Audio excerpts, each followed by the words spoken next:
very rare that you actually get to merge what you do with what you believe in. The Matrix, we had a life-changing experience making it. And when you have that kind of experience, we had to come back.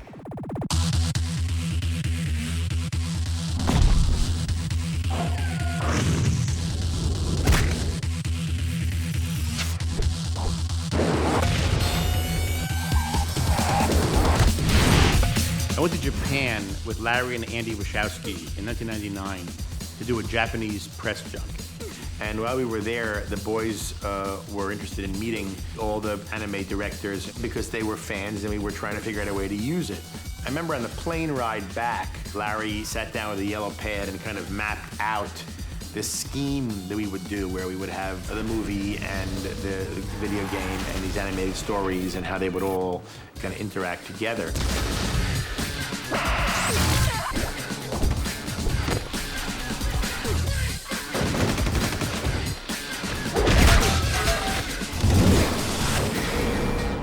Boys wanted to find high-end Japanese animation directors who could bring to the table their own style and their own ideas. The brothers wrote 4 of the episodes themselves and collaborated with the directors on the other episodes. When we started to create the Animatrix, they had this idea of doing a very intense story that would set up the through line of Reloaded and Revolution. So essentially it would be Matrix 1.5 before you get to 2. Zion has to be one. How? Someone has to get to a drop point.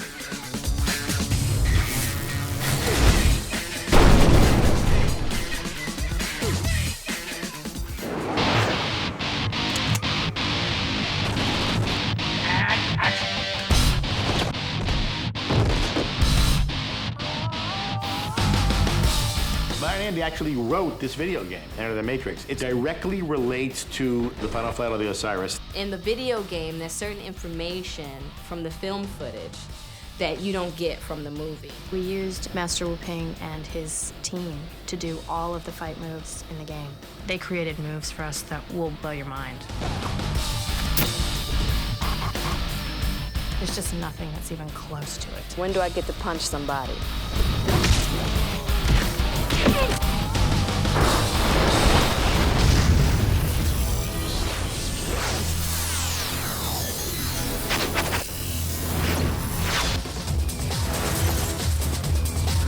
The idea is that we're going to make both these movies, Matrix 2 and 3, at the same time, because it's one giant movie.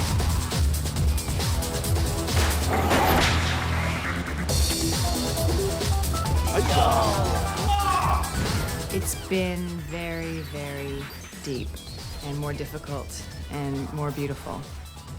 The way that they tell a story, the physical action that they create, the elements of new cinema and technologies to create images are unparalleled.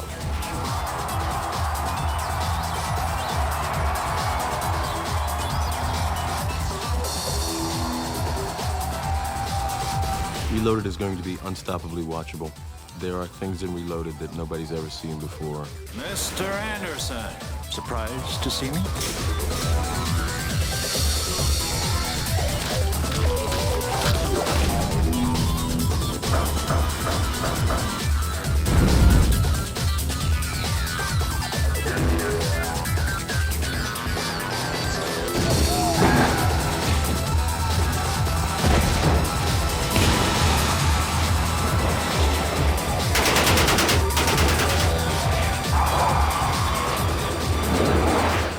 Call it Matrix Squared and Matrix Cubed because I think those are the levels it's going to. If the Matrix was an undertaking, this is a super undertaking. This really is the first story that's being told in multiple mediums. It would be a good idea to see Final Flight, to play the video game, to watch Reloaded, to watch the Animatrix. I think if you go through that process and see all that and experience all that, I think it'll make it really a glorious experience.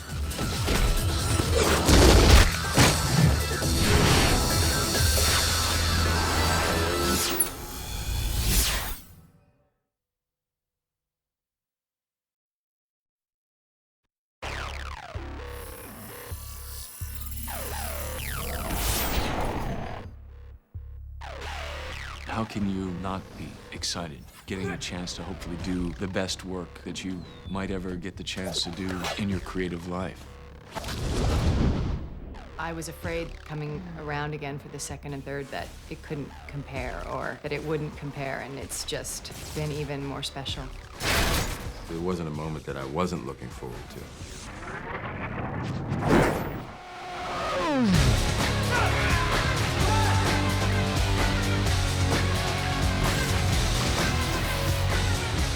You got his kung fu, science fiction, philosophical, action, love movie.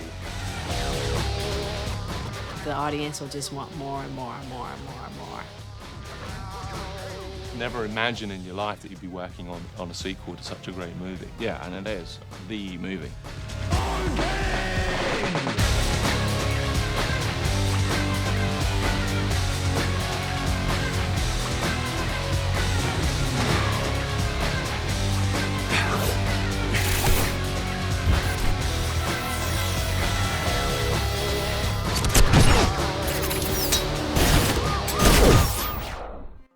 I've been involved in a lot of sequels where the story ended in the first movie and the studio would say, you know, that movie was successful, let's make another movie.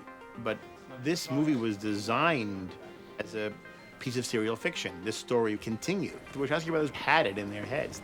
I did know pretty early on that they were thinking of a trilogy. And as soon as they said yes, I was saying yes. I signed on without having read the scripts, which is something that I've never done in my entire career. That's just how much I trusted Larry, Andy, their vision, the story, the character, the company that came together to do it. The boys give confidence and trust to the actors, and all of them just said, we'll do it. I really didn't have any reservations. I really just had hope and curiosity. What are they gonna cook up, these crazy cats? There was absolutely no question in my mind that I would love the scripts. And when I read them, I just thought, bravo. I loved Reloaded. Reloaded was just like popcorn. It was just so dense. You're gonna meet so many new characters, so many new good guys, so many new bad guys. I got this phone call like, listen, Wachowski brothers are doing Matrix 2 and 3, and I heard that there might be a role in there for you. And I was like, sitting up here, 9 months pregnant, like, what?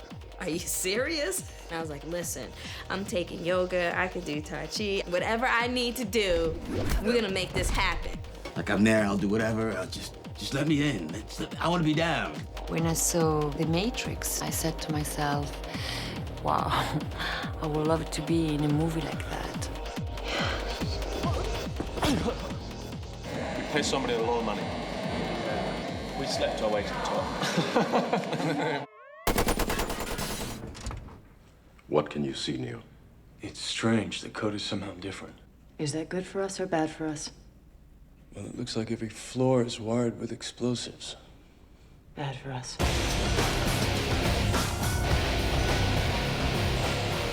The story starts about 6 months after where we left off. The Machine Army is marching on the last human city, which is Zion. And Neo has come into the fullness of his powers. He's having visions.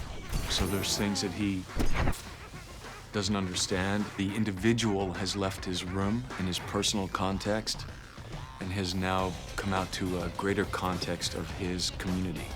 His arch nemesis, his rival enemy, Agent Smith, is back, shall we say, with a vengeance. He is ego. And he's just expanding. Trinity and Neo, their relationship is deepened. I missed you. I can tell. Morpheus takes on the role of a general in the army of Zion. Soon the prophecy will be fulfilled, and this war will end. They have managed to make a synthesis of so many different myths and so many different philosophies. They're able to bring together so-called high culture, so-called middle brow, so-called low culture in a composite art form. You got 400 different levels in the movie. Some people walk away with 2, some people walk away with 50, some people walk away with 400. Shit. And it's for the kids. And there's some cool kung fu, movie kung fu, and some cool, and it's for the kids.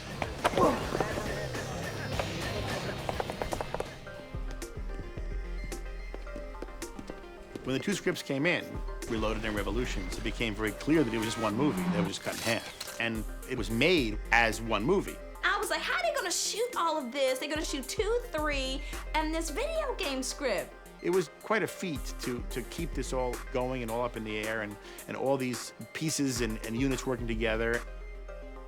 No one's ever tried any of this stuff before. Well, how do you schedule it? It's never been done. Nobody's ever worked on this scale.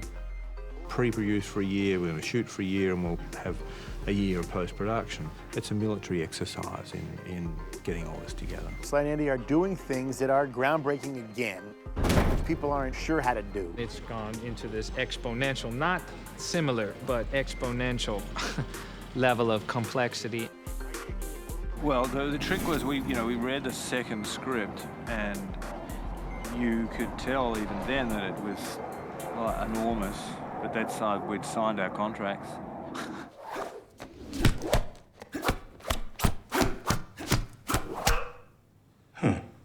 Upgrades.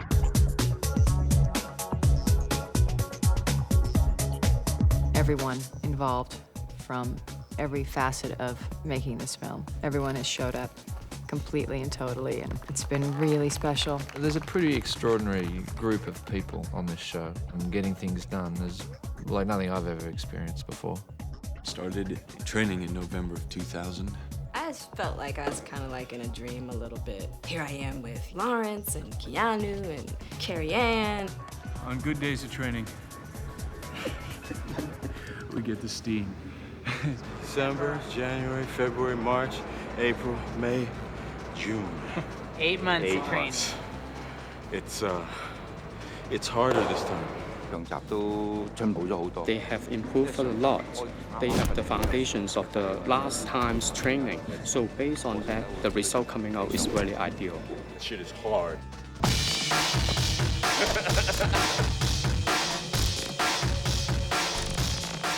This time around, it was so hard for me. I broke my leg the second week of training. It's like every obstacle that could come into my experience of training came up for me. Probably one of the most important parts of that for me, and what helped me in that, was Keanu, because Keanu was so disciplined in a way that I've never seen anyone physically disciplined.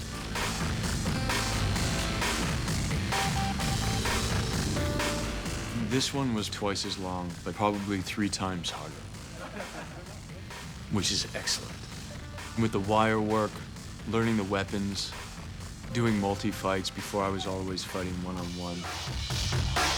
I remember seeing Keanu soaking in a tub of ice, and I'm looking at him like, you're in that for. He's looking at me like, you'll know one day. The Wachowski brothers plan everything out in detail. Nothing's left to chance.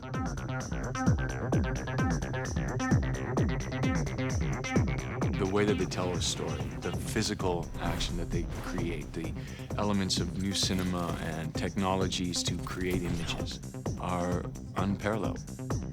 I've heard Larry say it before. It's like, this is the most complex movie. To his credit, it really is. Jeff Darrow, the conceptual artist, just a really gentle soul with the most incredible mind. Stuff they only hinted at in the first movie, I actually had to come up with, and it was a lot harder. The stuff that we would draw, it would give them ideas so they could say, I can now do this, I can now do that. Storyboard is basically, a comic book of the movie. Jeff and Steve could visualize what the boys wanted to see so that everybody else could get on board. There's like hundreds of people around. There's a million jobs to do.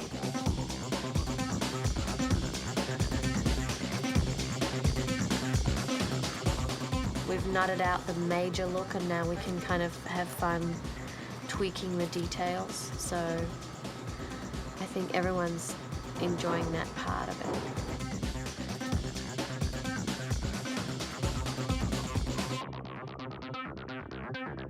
We're in Los Angeles doing pre-production and visualization and planning of all sorts. visual effects team, the photography team, the art department, the stunts team. We are all working in concert on these exercises. Pre-visualization, we usually call it pre-viz, is a step beyond storyboarding in that we can have an accurate depiction of the space and the time that the shot takes place in and analyze, can it actually be done, or how are we actually going to do it? You could have lens sizes, you could have how many cars that you needed, you could have the speed that the cars were going at. So you would get like a very clear idea of what you needed. On the freeway chase, it was invaluable.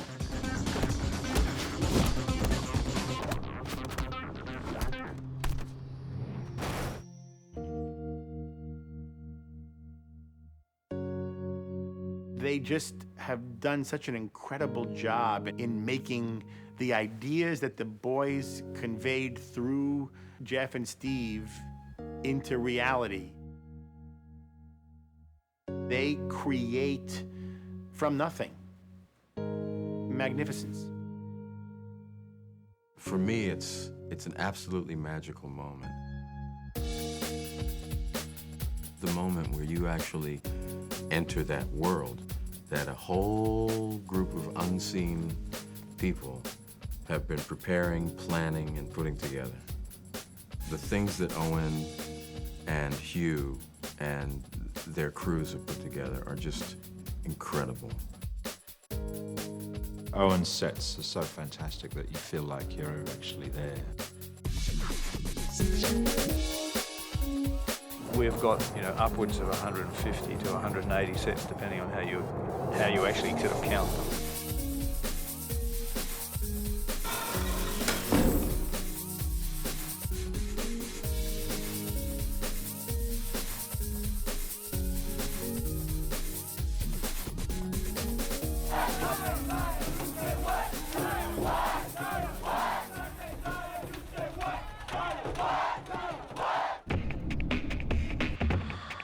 You hear a little bit about Zion in the first movie, but so much of the second and third films are all about Zion and protecting that purity of that world.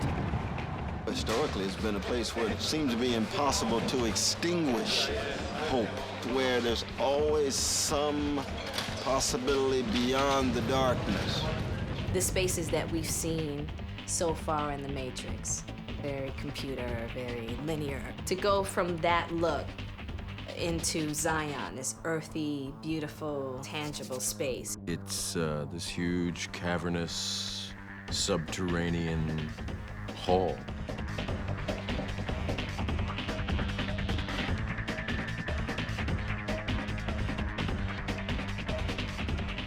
One of the most exciting experiences I've ever had on a film was in Alameda, and we had 1,000 extras. All those beautiful young people who came with all this enthusiasm and these great open hearts and spent all those days there dancing around in the dirt.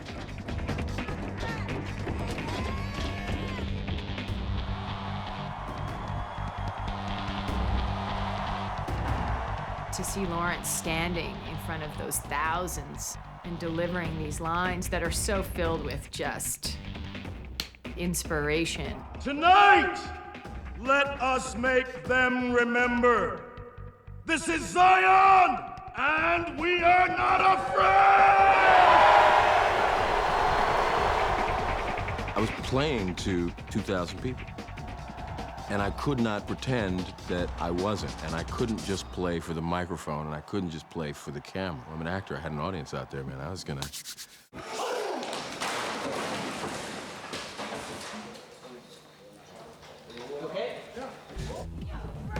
I love the scorpion. I'm all about the scorpion kick and the chop. The fight choreography is beautiful. I must apologize. For what? For this. The work that Wu Ping and Dion Lam did is really remarkable. The stuff that I had the opportunity to participate in, again, is just so ambitious. The pain that is taken, the time it takes, people have no idea. You have people backstage pulling strings. You have the people in the light doing the magic, and you have the people in the darkness without whom it is impossible to achieve.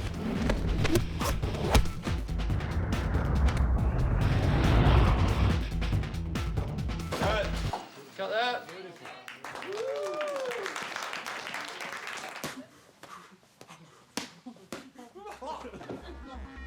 I think this is day 16 of the Burley Brawl.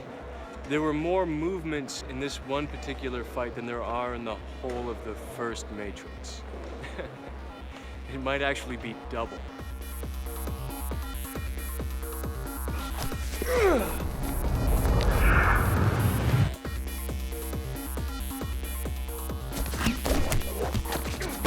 There's one purpose, one move. A lot of fists, not many kicks. A lot of right-handed fists, because my left's sort of a bit, come on. You know, we were doing 18-second takes with 180-degree Steadicam where I have over maybe 20 moves, 25 moves.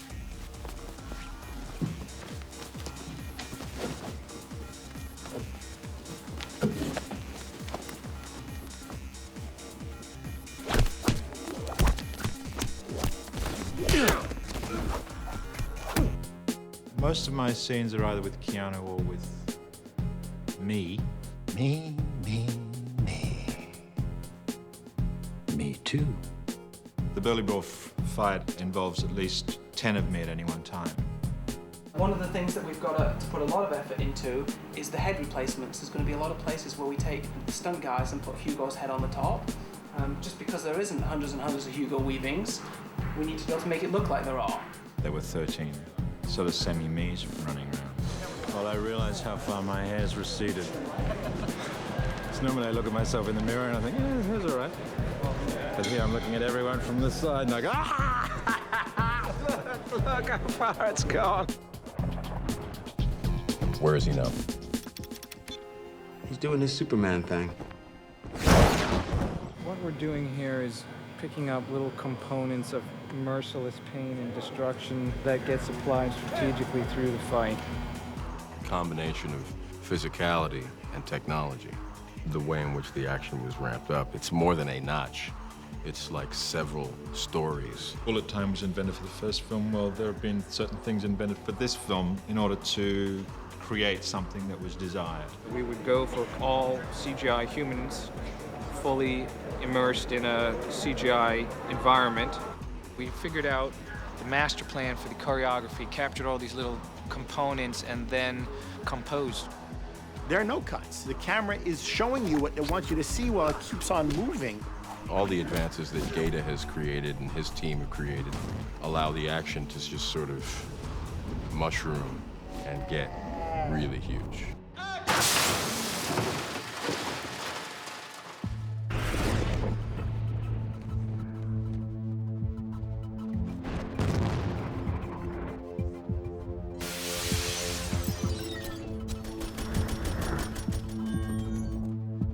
It was one of the hardest things I've ever done as an actor because between action and cut, which is like action, cut, I have to start off intense Trinity girl to being shot feeling that. And before you know it, like I'm just on intense girl, it's cut, you know?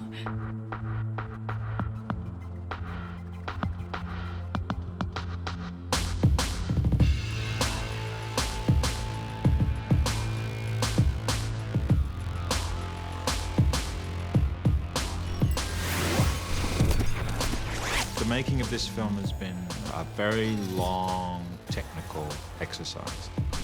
We've raised the bar so high, there is no bar. It's part of the magic thing. Their whole thing is to push you that little bit farther. And as frustrating as it gets, it really brings the best out in everybody. The day that I could do one thing was the day that they wanted to know if I could do two things. And, you know, the brothers would say, can you do 7 things? And then I would say, yeah, I could do 7 things as long as you let me try to do it 90 times. Everyone knows that they're being asked to do their best. To be acting on big sets and to be doing really kind of grandiose, sophisticated sequences involving real actors and then special effects elements or scenes of great ideas or great emotion, and to try and to make it beautiful.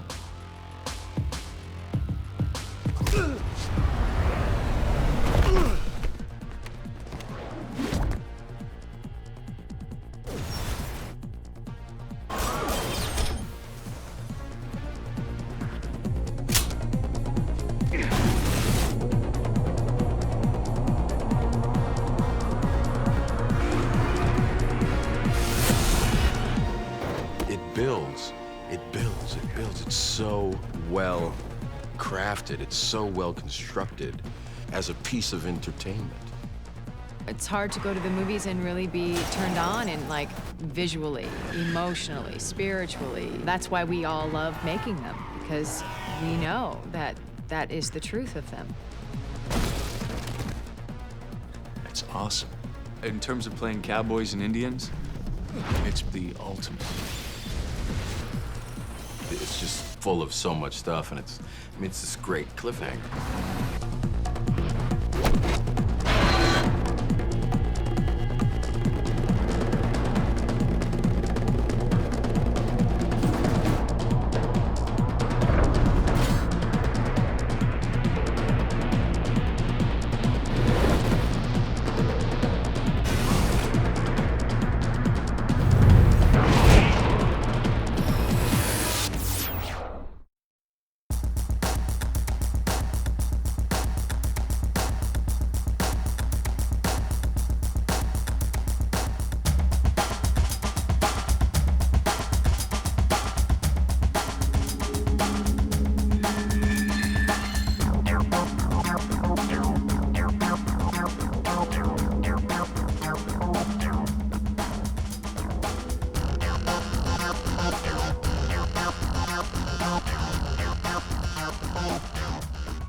Anything that was going to happen with the commercials had to be very specific to the world of the Matrix. Trinity's car coming along. Twins behind, no gunfire. Gunfire! Get ready to go through the event again. Larry and Andy didn't want it to be like a Bond film or one of the other kind of like Action. Big franchise films where they really didn't have much to do with the world of the films or the mentality of the Matrix films. So as a first assistant director in both 2 and 3, Larry and Andy said, hey, would you be interested in doing some commercials? We're in post-production and there's no way that we can possibly do them, but we think you'd be a good person to do them. From watching those films and being around those films as an assistant director, you get an idea of how things are lit, how things are costumed, how the choreography of the movements work. It's impossible to spend 5 years with people every day and seeing how they make films and not to rub off on you.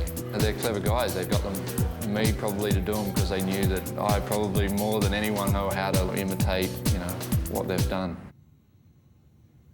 Greetings, theater attendees. Right now, as you sit in your comfortable seats, viewing your filmed entertainment, perhaps enjoying something from the concession stand, consider this. The active human body can generate up to 12,000 BTUs of body heat. Pure, precious, life-giving energy. It is unfortunate your collective, puny little minds couldn't figure out a way to harness this energy, put it to good use somehow. But that's beside the point. The point is, to keep generating all that energy, your body needs to be replenished. So, drink your Powerade. We have quotas to meet.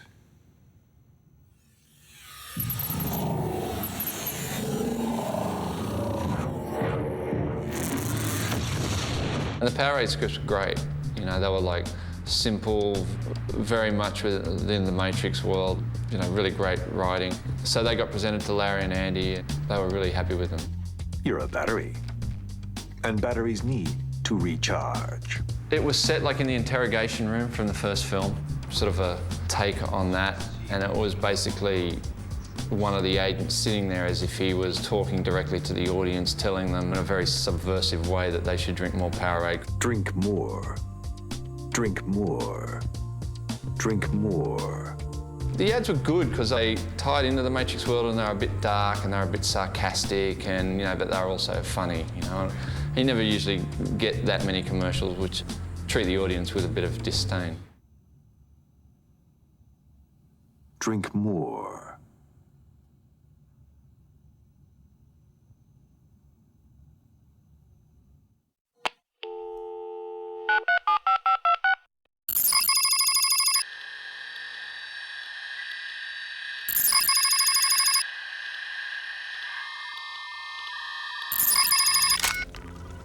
I'm in.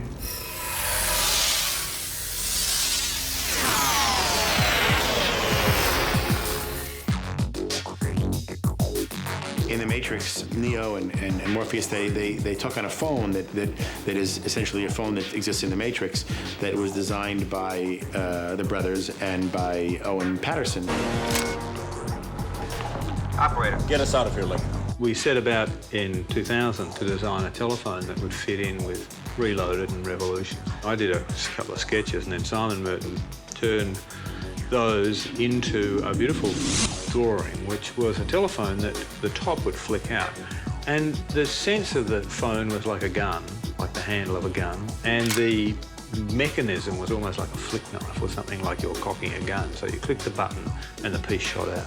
And then we added the fact that you could pull the battery compartment out and it looked almost like a cartridge. So you could load the telephone with a new battery and it was almost like loading a magazine. After Matrix, a lot of people expressed interest in getting hold of that telephone that we had in the first film.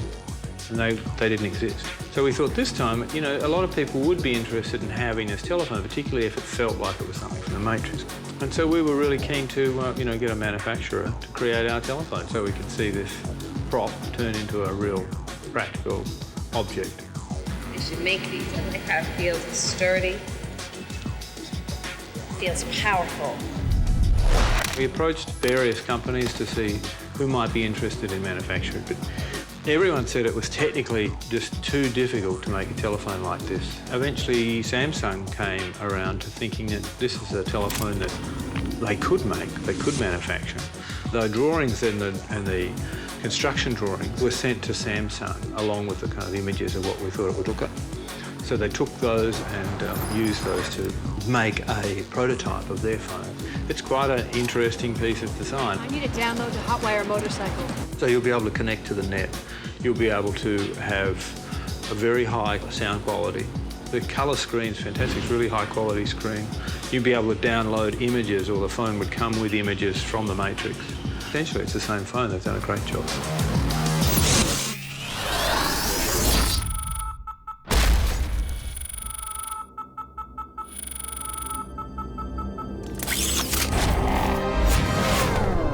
A new reality has been revealed. The Samsung Matrix phone. Answer the call. Samsung, given that it has a significant role within the film, this Matrix phone would be an ideal opportunity to tie various products to that they made or that you see within the film. There were two spots. One was a phone, and then there was another commercial for their televisions.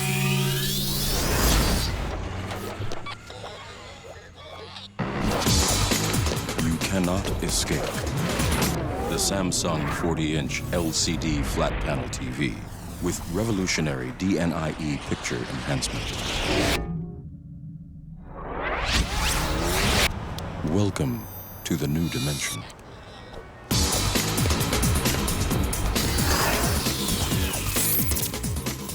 We took Daniel Bernhardt, who played Agent Johnson, and put them in a chase scenario through like a cityscape somewhere. There was a lot of running in it. There was a lot of harness work and wire work. When you're doing something like that, it's good to have someone who's done it before. And the great thing about Daniel was he was really amped about that character that he plays in the films. And again, anything to reinforce that character he was happy to do.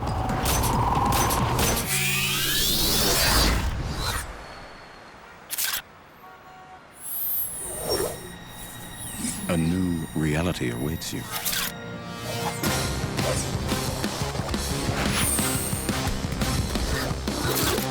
The Samsung rotating camera phone. Answer the call.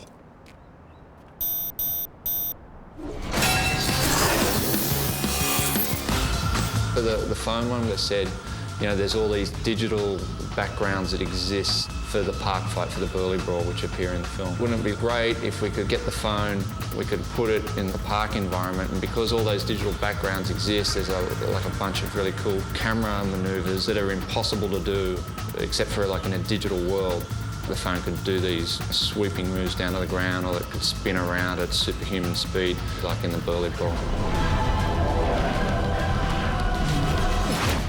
With the Heineken commercial, it came to be that Larry and Andy wrote a commercial, and we decided to get Danielle Bergio back, who was Carrie Ann, or the Trinity stunt double in the film. There is some wire choreography in it as well, so we also decided to get Dion Lamb, who was like one of the great wire choreographers from the film, and get him to work with Danielle like you would normally would on a Matrix film. Larry and Andy have their hand in everything. Not much that sort of gets past them. They, you know, looked at storyboards. I would tell them who I was going to cast, and they essentially approved everything. If you're going to do a movie tie-in, you may as well get people involved in the project who know a bit about that world and are going to try and keep that Matrix world or that Matrix universe, like, intact. In essence, it's like you're all a bunch of walking, talking, living, breathing, stinking, disease-ridden batteries.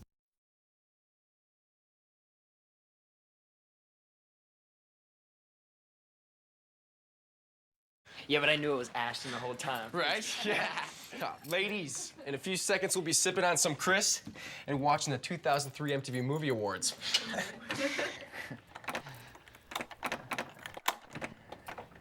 Quit playing around, Sean. I'm not, dude. My key won't fit. You must be the ones. Oh, cool. It's the super. Actually, I'm the key maker. Don't worry. You'll be inside in just a moment. Awesome, thanks.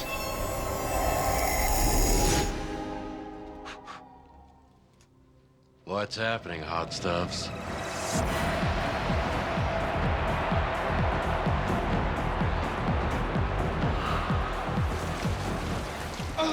Dude! Where the hell are we? You're in Zion, baby! What is this place?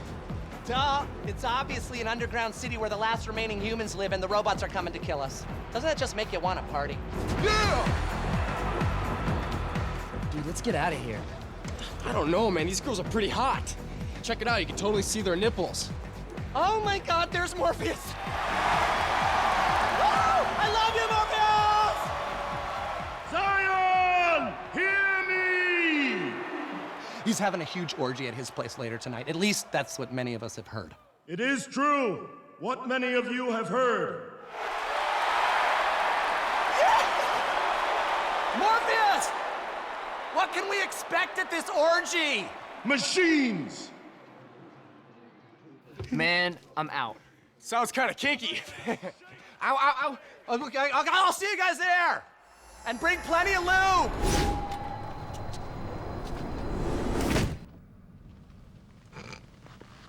What? Nothing.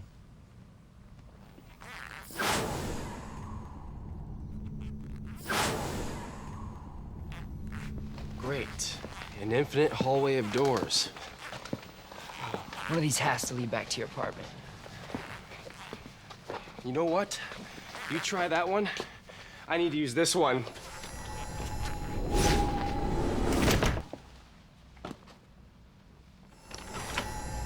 I see Trinity, and something happens.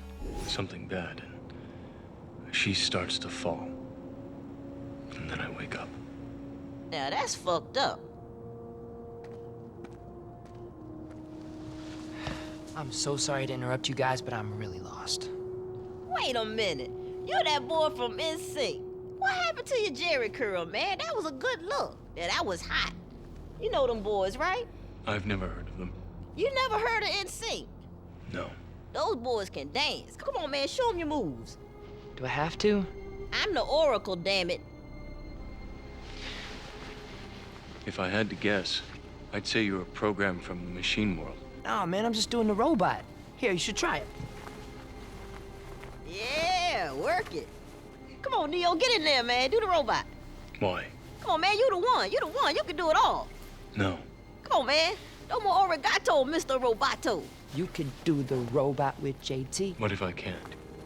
What happens if I fail? Okay, dude, lighten up for real. It's just the robot. No. I can't do that.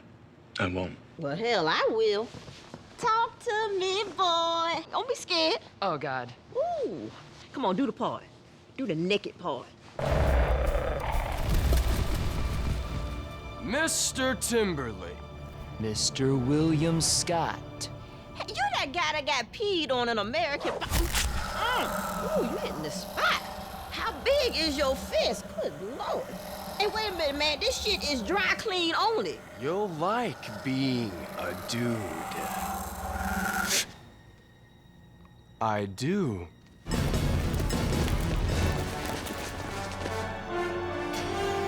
That is a shitload of stiflers.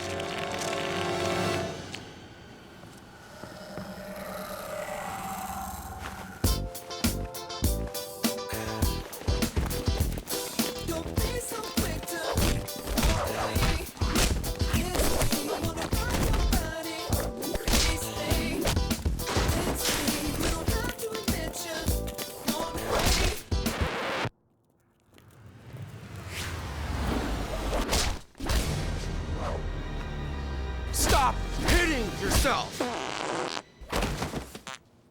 Who farted?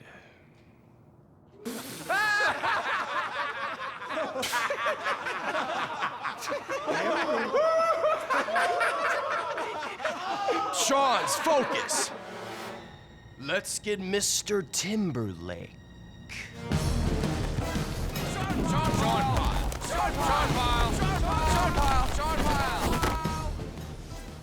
What really, Mr. Timberlake?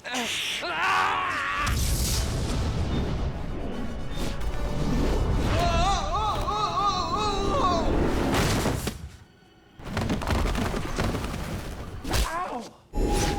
Justin, you really hit me. That is so not cool.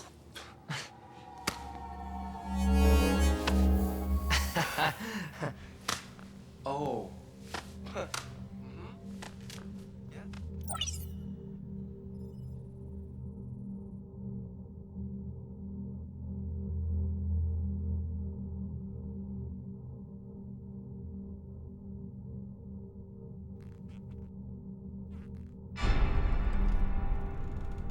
Hello.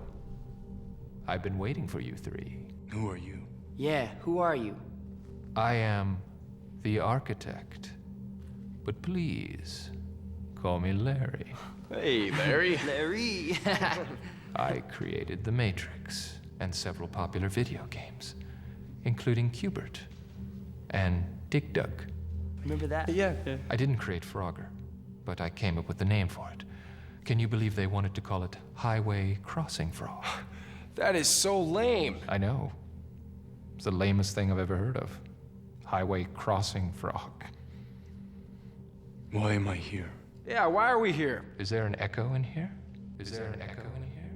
The MTV Movie Awards are a systemic anomaly inherent to the programming of The Matrix. Although the transport process has altered your consciousness, you irrevocably remain human. Ergo, concordantly, vis-a-vis. You know what? I have no idea what the hell I'm saying. I just thought it would make me sound cool. You haven't answered my question. I'm feeling a little vulnerable right now, so you just need to chill out. Can you do that? I'd appreciate that. Thank you.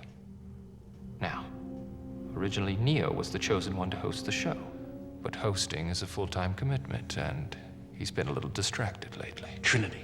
See what I'm talking about? That's why I brought in Sean and Justin, because you, my friend, are completely pussy-whipped. Oh! Bullshit. Watch the sass, Captain Sassy Pants. Yeah, you're kind of spazzing out, dude. You haven't answered my question. Yes, I did. You see, what You haven't answered my... I'm trying. You just need to let me talk. Why am I here? Would you shut up? You won't let it No, you won't let it! I'm the one who talks! Okay, mouth shut, ears open! You haven't answered... You do not want to see me get out of this chair! Ergo, open your yapper one more time and I'm gonna architect a world of pain all over your candy ass! Ergo! Vis-a-vis! Concordantly! Justin. Yeah. I apologize. I don't usually like to use my big voice. That's all right, dog. Just tell us how we get to the movie awards. There are 2 doors. The door on your left leads Sissy Boy here back to his bitch. Uh-huh. What up, G? You can't handle it. The door on your right leads you to the 2003 MTV Movie Awards. And the mini door is for Muffin to go out and piddle.